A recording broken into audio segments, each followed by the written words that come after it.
Peter Massey from Bud in the UK. I'm here with my colleagues from Activeo. I was saying this morning, actually, I'm almost a historian rather than a futurologist, but I fell into the contact centre industry because I had a business which was building dealing rooms in the city in London. We had a client, Hewlett Packard, who brought contact centres over from the States, and as a result of that they asked us to physically build these contact centres. And of course we were already integrating a lot of different technologies in dealing rooms, physically building them, so on and so forth. Very, very similar. We recognised straight away that this was a market that was going to grow very rapidly, and build a business that I sold back 20 years ago. I went on to build several other businesses in the space as well. Well, customer centricity is interesting because the phrase has been around for a long time, and I'm not sure people always know what it means. But I've been talking today about this swap from business to consumer to what we call Me2B. So consumers have the power, not the sellers.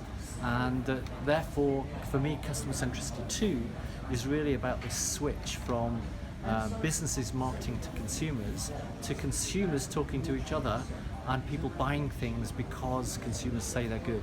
And that's what you see in all sorts of sites, from Uber, Airbnb, TripAdvisor. These sites work because consumers talk to each other, they have the power of what's going on, and that changes the way that marketing works. Old style marketing is no longer the way.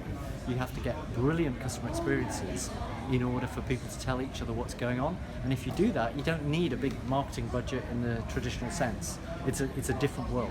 Talking a little bit about passions, because I think passion and contact centres are two things that have to go hand in hand. If you're not passionate about what you do, you know what it's like. You can get a very flat atmosphere in a contact centre, very flat conversations, very flat customer experience. So passion is very important. I talked about the inversion of power, the thing we just talked about, the swap from marketing to consumer-led power.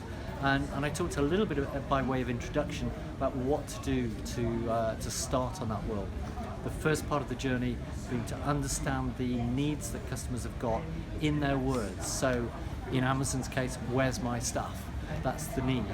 And then how do you go about starting to engage with your colleagues so that your peer group, not in the contact centre, can work with you to address the root causes of those things. And that's one of the challenges I put to people today was, Uber and Airbnb and people like that, they don't start a business and say, how many call centres shall we have? They start a business from the point of view, this experience will be perfect, it will not need contact centres, and therefore the challenge is, how can you do yourself out of a job? You should be trying to get rid of your contact centre, and that's quite a daunting thought. You have to think about it quite hard, but if you do that, you're going to be so valuable to your company.